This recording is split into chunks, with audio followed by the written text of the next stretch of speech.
So, you just signed up to make an awesome education video for the School of Engineering. You're probably thinking to yourself, what was I thinking? I don't know how to make a video. Or maybe you have some of the video basics down, but you're not quite sure where to begin. But more than likely, what you're really thinking is, how do I make this video not suck? Don't worry, because we're here to show you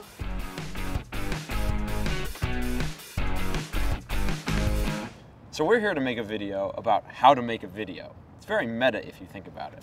And if our video is good, then it'll be an example of how to make your video good. But how do we make sure it doesn't suck? We're going to walk you through the whole process, starting with how to make your ideas come alive, to how to plan, to how to use the equipment, to how to make sure you don't make the mistakes that are common in filmmaking, and then how to put it all together.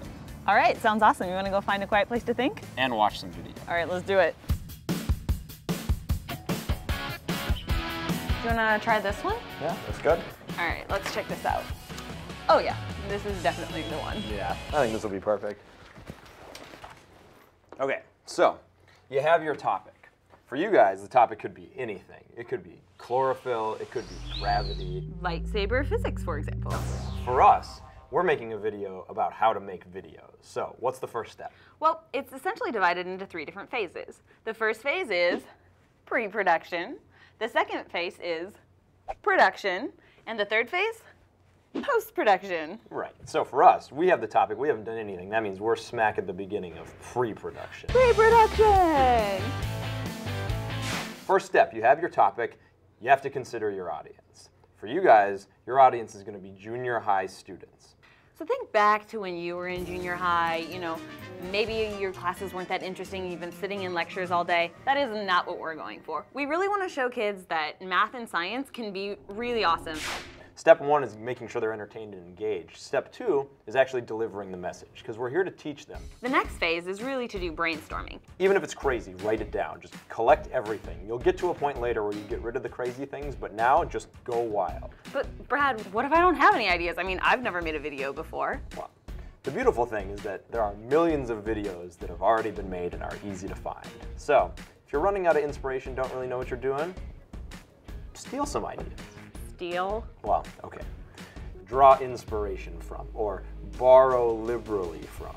Do you have any such videos for me to check out? Definitely. Here. Popcorn. Grab some Awesome. popcorn. Let's watch some. Okay. So the first video we're going to watch is about Archimedes. And it's interesting, they did kind of a role play. They actually had someone dress up like Archimedes. And you know what? Sometimes you have to kind of let your guard down and act a little bit stupid, but it made for a great video.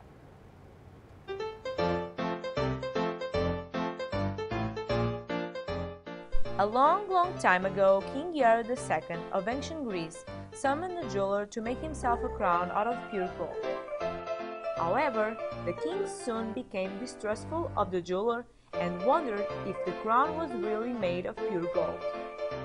To answer the question, the king summoned his most trusted advisor, Archimedes. The king told Archimedes to figure out whether the crown was indeed made from pure gold. He knew that finding its density would be the answer, but how would he find its volume, which was needed to calculate its density? So what is density, and why does density matter? That video was the costumes. Yeah, I mean, it was ridiculous. They had fake mustaches. You could see the lines on the beards, but it didn't even matter. It was interesting. Yeah, absolutely.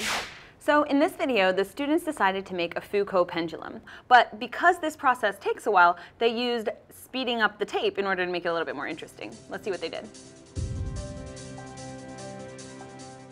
We got the pendulum swinging, but it's going to take a while for there to be any visible precession. So let's skip ahead 1 hour. In 1 hour, the pendulum has precessed about 10 degrees, but we can also see that its amplitude is smaller than before. This is due to damping. We can still clearly see the precession of the pendulum, and thus the rotation of the Earth. So I think that video was great. I mean, because they used an overhead shot and a side shot, you really got a sense of what was going on. They also had really nice transitions in music, so that way, as they were explaining things, visually it kind of mixed it up a little bit. So this video is about Euclidean geometry, but the video makers decided to relate it to baseball, something that the audience already knew about. So let's see how they did it. Guys, I think we can find the answer in Euclid. Who's Euclid? That guy.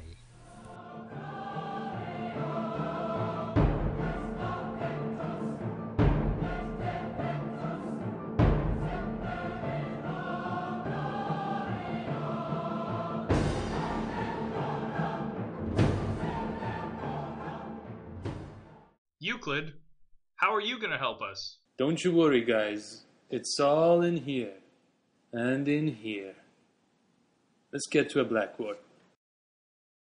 They made Euclidean geometry seem epic just by picking a good soundtrack and doing some sweet slow motion.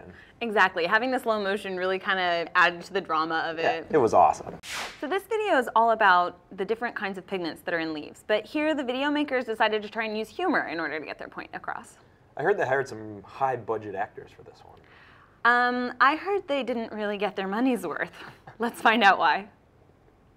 I feel like I learned a lot today. I learned how to do chromatography with all these different kinds of pigment, and I learned that actually fall is kind of a cool season. Yeah, no, it is. And probably most importantly, I learned that those other leaves are pretty awesome. They really know how to have a good time. They do.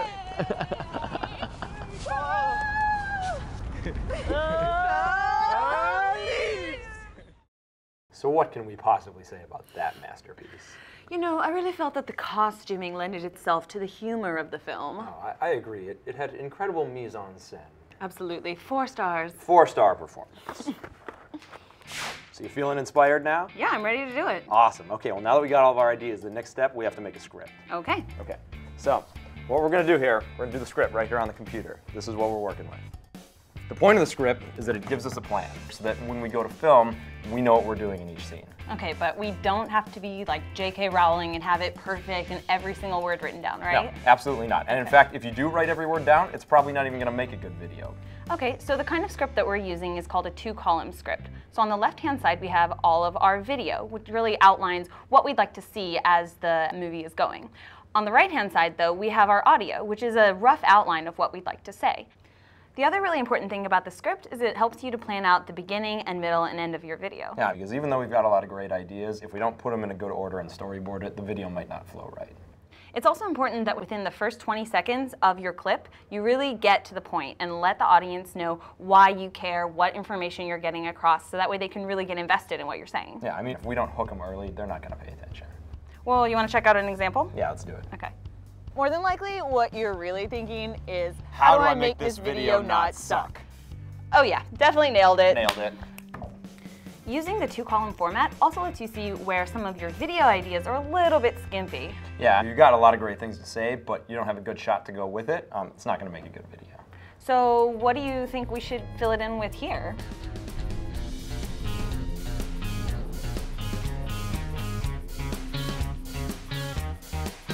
Well, I would say that was pretty entertaining. Oh yeah, way better than listening to us. So we're past the brainstorming phase now. We got a lot of ideas. Some of them are crazy. You really have to now decide whether or not you can actually pull them off. That's right. I mean, it's easy to write something down like President Hawkfield does a dance with Tim the Beaver, but do you really think you can pull something like that off?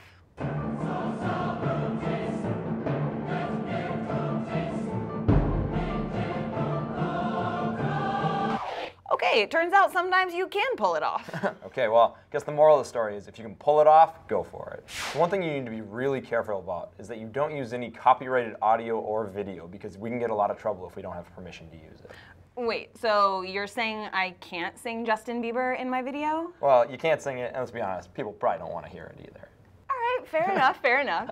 Okay, so the pre-production phase is all about creativity, but it's also kind of like giving yourself an assignment. So you have to have a plan, a script, all these kinds of things ready to go. But once you're there, and you know you can pull off the assignment, then it's time to move to the next phase, which is production. Production! So here's the equipment that you're going to use when you film your video. Assuming you got your equipment from the School of Engineering, this is what you'll receive.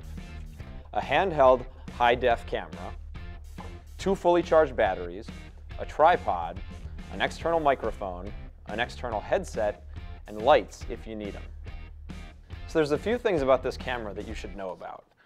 It has an internal memory of 32 gigabytes, and it also has 2 external memory cards inside it, giving it a total of 96 gigabytes, which should be more than what you'll need. It has 2 different shooting modes, auto and manual. If you're just starting out, stick with auto. It'll take care of everything for you. If you're feeling a little adventurous and you want to tweak some settings yourself, it's fine to go to manual.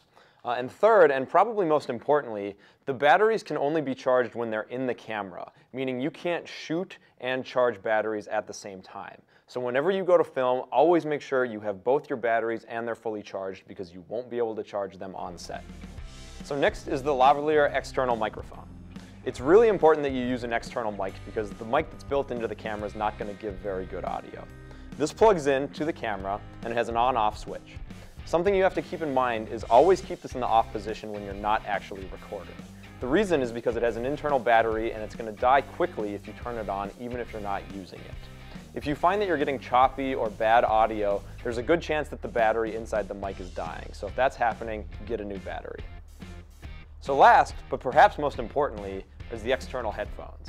You want to make sure you always use these, plug them into your camera, and monitor your audio feed. If you don't get good audio, the take won't be worth it, so always check it with your headphones. I think we're ready to go. Here we are in our first location, your standard classroom. I know, not the most creative place to shoot. Odds are at least once during your filming you'll end up in a classroom because you're trying to teach people. So we're going to cover the basics in here. First of all, don't use a whole bunch of headshots. Those are boring for everyone. Try and think of more visual ways to show your concepts.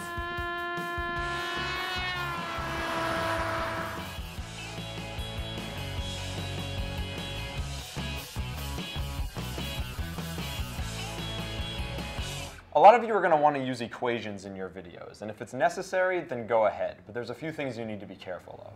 One, if you're using equations, write them out in advance. No one wants to see you turn your back to the board and write out a long, boring equation. Second of all, avoid things like calculus or advanced math because your audience probably won't follow it. Boil it down to the basics and keep it simple. Or even better, just get right to the point. Get to the fundamental equation. And on top of that, try and think of a way to show something like this in a more visual way. If you do end up explaining things for long periods of time, don't forget to keep your energy up. And smiling doesn't hurt either. Perk up, sunshine. Ow. Here's another tip. Avoid shooting in front of bright light sources like a window. If you do, you'll appear silhouetted in the frame. Remember, your face should be one of the brightest things in the frame, so you can always try adding lights, but more than likely you'll have to find a new location. So finally, a few words about sound. Here's rule number 1. Sometimes sound is more important than picture. If your audience can't hear you, then you might as well just go home. Even poorly recorded audio can be a distraction.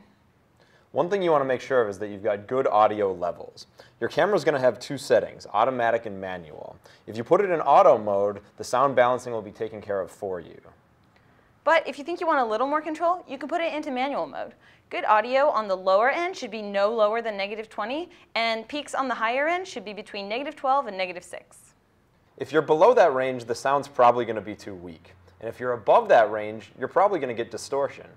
An example of audio that's too low sounds like this. Friends, Romans, countrymen, lend me your ears. I come to bury Caesar, not to praise him. The evil that men do lives after them.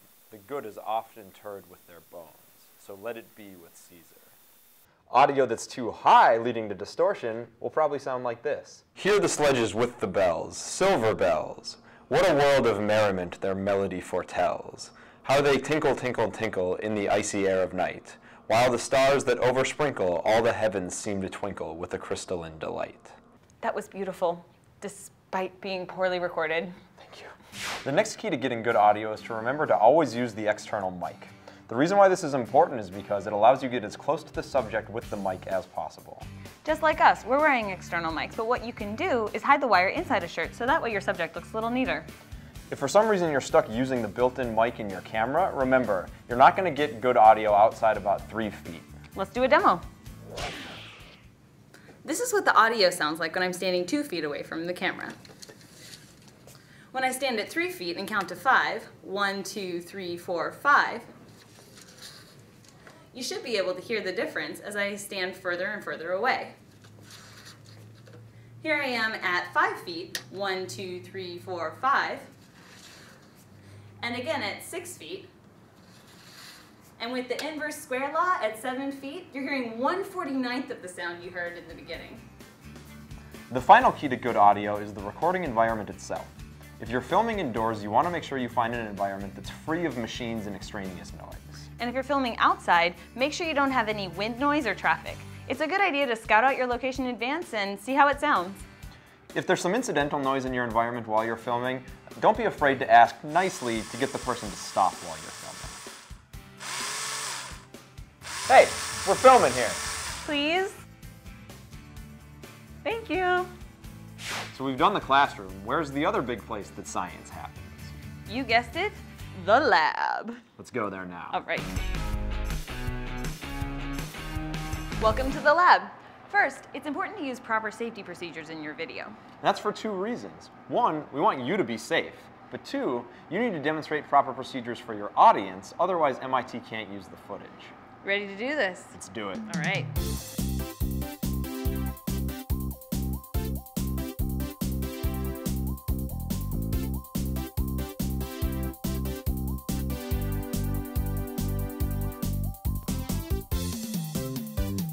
Okay, suited up and ready to go. All right, we're in the lab. The #1 rule, pre-plan everything. That's right. Think of it like being on one of those cooking shows where if your cake takes an hour to bake, you don't want to have to wait that whole time. So you need to have your experiment prepared in its various stages so you can just show everything in real time. Okay, we're going to do a really simple experiment so that you get the basics of filming an experiment. What we have here is an indicator solution, acid, and a base. As you put some of the acid into the indicator, the color is going to change based on the pH of the solution. So we put in the acid, you see it changes colors. Awesome. Voila. You also need to make sure that you have enough materials prepared in advance so that in case you have to refilm something, it won't slow you down. So before you start filming, you'll need to plan out all the shots you're going to need. Use a wider shot like this in order to show all of the action of the experiment, but then use a close-up in order to demonstrate the details. So it's really important when doing the experiment that you set up the shot so you can actually see the action. They can't see. Oh, whoops. And don't be afraid to get creative. How about an overhead shot? So one thing to remember, when you film your experiment, do it the exact same way every time, because when you splice together multiple shots, you need consistency. And one more thing, if you're encouraging kids to do the experiment at home, make sure they actually have access to all the materials that you're going to be using. Well, I think that's a wrap. Looks good to me. Okay, we're off to post-production, and this one's all you, because I did the equipment all by myself. All right, I got it. Okay, so this is where we put it all together, the editing room. We're at the new Media Center here at MIT, and this right here is the legendary cutting room floor. That's where all the film goes that's the junk once we're done sorting through all the good stuff. Of course, these days you don't actually put any film on the floor because all the editing is done on computers. So you've got a lot of choices out there, both in terms of software and systems.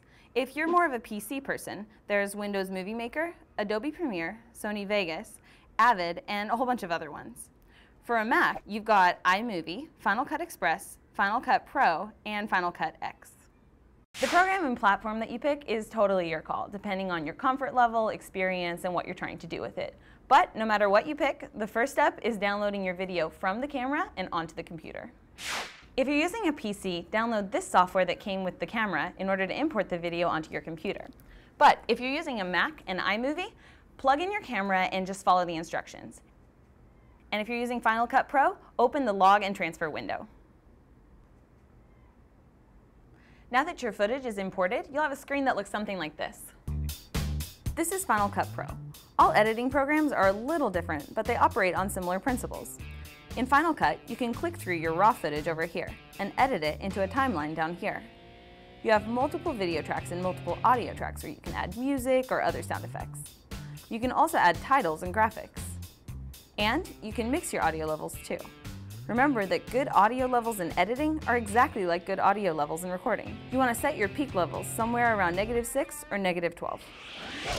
Another really important tip, make sure you back up your project, because once you return the cameras to the School of Engineering, they're going to wipe them. So the only copy of your footage will be whatever you have. And remember, if you work in the new Media Center, you have to bring your own external hard drive formatted for a Mac, because these are public computers, so you can't store your project on them permanently.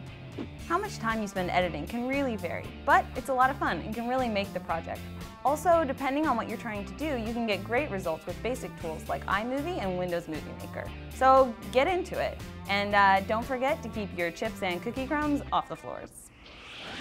Hey, there you are. Hey. How'd it go? Oh, it went pretty well, but I'm sorry, I kind of had to cut you out of our movie. What? Yeah, it just wasn't really working for me. Like I said, it all happens in the editing room. Man. All right, so we've taken you through the process from pre to post-production, but if you've never done this before, you probably still have some questions. Here are some places for more information. lynda.com, creativecow.net, dvinfo.net. and dvxuser.com, to name a few. All right, well that's pretty much all there is to it. So we covered a lot of rules today about making videos, but you have to remember there's two basic types. The first type of rule are ones you can't break, like making sure you're always in focus, making sure your audio's clear, making sure you don't break any copyright. All those rules about creativity though, those are made to be broken as long as you know what you're doing. So, bottom of the line, have fun. But as long as you can communicate in a clear and concise, creative way, you'll be all set. Good luck. And I'm pretty much sick of being in front of the camera. What do you say we turn it around on these guys and show them how it feels? Let's do it. Huh? Yeah? Work it. How do you like that, Work huh? it. Work it. Yes, cameraman. What's your line? Thank you, Mr. Director. What's your line? What's your line? Tell us your line, huh? Cut. Cut. Amateurs.